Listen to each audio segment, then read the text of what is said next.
Oi, Ila, mas aí quando você traz esses assuntos e fala que a importância do valor da mulher no lar, que ela tem que cuidar dos filhos, você quer dizer então que ela não pode trabalhar? Sim e não. Na verdade, não é que eu quero dizer isso. Eu estou dizendo que a humanidade, de certo modo, está clamando por isso. A gente está vendo os resultados que não estão sendo bons, justamente porque as mulheres que têm filhos pequenos estão delegando as suas responsabilidades para outras pessoas ou instituições e a gente está vendo.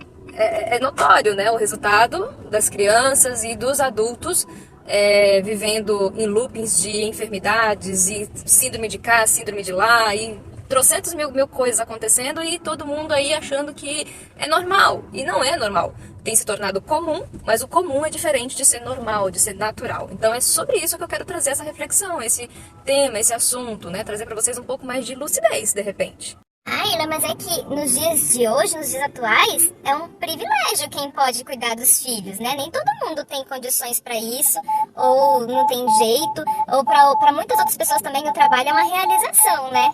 Então tem que levar isso em consideração, nem todo mundo tem a vida que você tem. Acontece que eu não tô falando que isso é um privilégio. E de fato, assim, é e não é. Vamos lá. Quem escolhe ter filhos somos nós, adultos. Ninguém pede para nascer, ok? Ninguém escolhe nascer. Quem escolhe ter filhos somos nós. Logo, eu, enquanto adulta que escolho ser mãe, preciso entender qual é a minha responsabilidade e qual é o meu papel nessa escolha. Toda escolha implica uma consequência.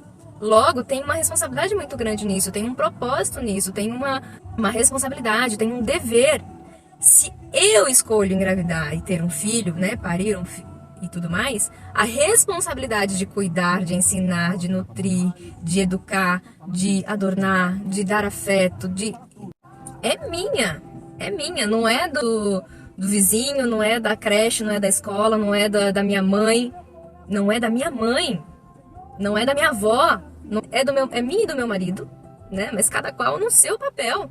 Então, assim, não é um privilégio escolher cuidar do filho, é meu dever. É um privilégio eu poder gerar. Deus me dar essa graça de gerar, essa dádiva de ter um filho, porque filhos são bênçãos, mas o cuidar, o ensinar, o estar presente de fato na vida daquela criança, o ser mãe de fato, não só ter o título de mãe, não é um privilégio, é um dever. Vocês entendem a diferença? É um privilégio ser agraciada por Deus em gerar.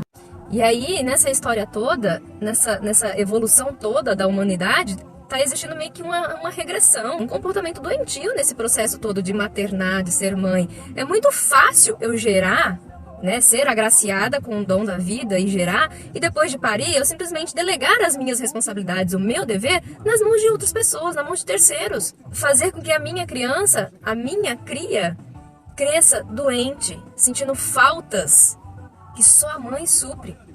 Sabe, eu tô cansada de ver pessoas que se escondem atrás de uma desculpa do eu tenho que trabalhar. E não, faça escolhas assertivas, mais inteligentes. Se você quer ser mãe, você precisa abrir mão do trabalhar por um tempo. Não dá para executar esses dois papéis e com maestria ao mesmo tempo. Você até pode executar os dois, mas sempre vai ficar faltando maestria em um deles. E normalmente é o do maternar. Normalmente. É o que tem acontecido comumente, né? Tem acontecido o do maternar ficar sempre em déficit. Tanto é que a gente vê aí os inúmeros casos de doenças que têm crescido nos últimos anos, nas últimas décadas, né? Que tem se agigantado, porque existe uma falta no maternar. Tem muita gente que paga rios de dinheiro para conseguir engravidar, né? Faz todos os tratamentos. Para quê? Para depois de parir entregar na mão de terceiros? Para continuar a carreira profissional? Ou então, eu tenho que trabalhar porque não dei conta de achar um... Ela, mas você tá falando isso, mas você trabalha e tem uma filha pequena. Eu vou contar para vocês aqui um segredo. Eu não trabalho. Na verdade, o que acontece? Sempre tive essa ideia, né, de que quando a gente tem filhos, é necessário abrir mão da carreira profissional por um tempo, por um período. Eu não tinha muita noção de quanto tempo seria isso. Mas eu sempre chutei aí numa faixa de 3, 4 anos, quando a criança começasse ter uma vida escolar, porque eu discordo totalmente de colocar uma criança na escola ainda muito cedo, né, com meses de vida, porque isso é totalmente incoerente com aquilo que é necessário, com o meu dever. Então, eu sempre tive noção de que precisava abrir mão da carreira por um tempo. E com o crescimento da internet e tudo mais, trouxe alguns benefícios para alguns tipos de trabalho. E aí, por conta desse crescimento da internet para alguns tipos de trabalho, é até um pouco possível você conciliar os dois, só que com certos cuidados. Veja, até hoje, a minha criança tem quase 3 anos e até hoje ela não sabe que eu trabalho. Porque quando ela está acordada comigo, quando nós estamos em casa, ela não sabe que eu trabalho. Ela me vê cuidando dela 100% do meu tempo, ensinando, brincando, educando, nutrindo, cuidando do lar. E aí, as coisas que são necessárias e pertinentes para a idade dela, eu vou ensinando já ela a fazer também como prazeroso, né? O tal do lavar a louça, o tal de fazer as coisas assim. E o meu trabalho eu só faço quando ela está dormindo. Então ela nem sabe que eu trabalho. Ela nunca me viu sair de casa para ir para o trabalho. Ter que deixar ela na escola, ter que deixar ela com terceiros. Até das poucas vezes que eu tive babá, foram para eventos específicos. Eu precisava fazer tal coisa. Um exemplo, ir no médico e não dá para levar uma criança naquele médico porque eu vou entrar no consultório, vou ser examinada e tal, e não tinha com quem deixar. Então tá, eu tinha uma babá à minha disposição por um X tempo de horas ali para eu fazer essas atividades ou esses compromissos que não dá para levar uma criança. Fora isso, a minha criança nunca ficou sem mim. Sabe? Então, assim, é diferente. Ela não sabe que eu trabalho. E aí, por que ela não sabe que eu trabalho? Porque o meu tempo ele é muito mais devotado a ela, a demanda é muito maior com ela. E o meu trabalho realmente ele tá em segundo plano por enquanto. Entende? E mesmo agora que ela tem um períodozinho, né, do dia que fica na escola, ainda assim, ela não sabe que eu trabalho. Eu utilizo esse tempo para mim, para fazer N coisas, dentre elas, separo um tempinho para o meu trabalho? Separo, mas ainda não é o meu foco, ainda não estou vivendo a minha carreira profissional 100% do meu tempo, porque ainda não é o momento. Eu ainda tenho uma filha pequena, que precisa de atenção, que precisa de cuidados, que está numa fase de ensinar valores, princípios, de ensinar N mil coisas ainda. Ainda não dá para eu uma disponibilidade maior no meu trabalho.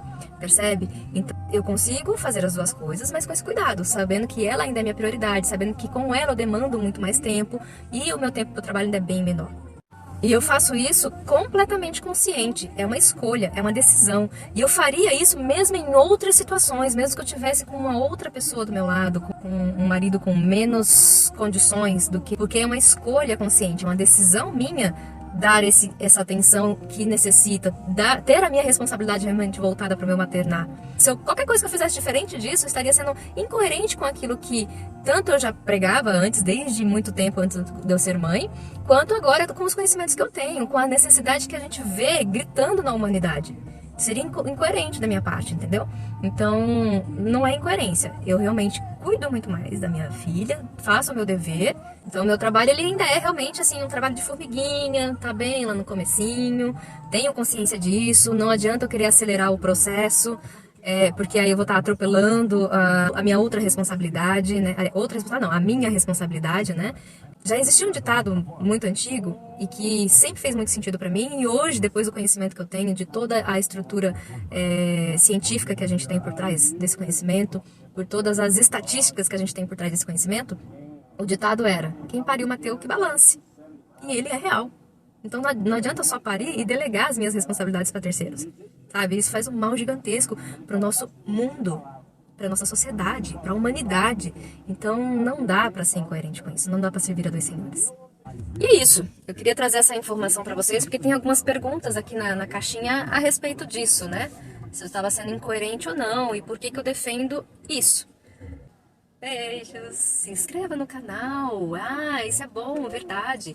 Se inscreva aí, dá um joinha nesse vídeo, compartilha com mais pessoas para que o YouTube entenda que eu estou voltando. Olha que legal. Estou voltando aqui nessa rede social, estou voltando em outras redes sociais, estou conhecendo novas redes sociais também. E vou tentar trazer conteúdo para todas elas. Tá bom? Beijo, até a próxima.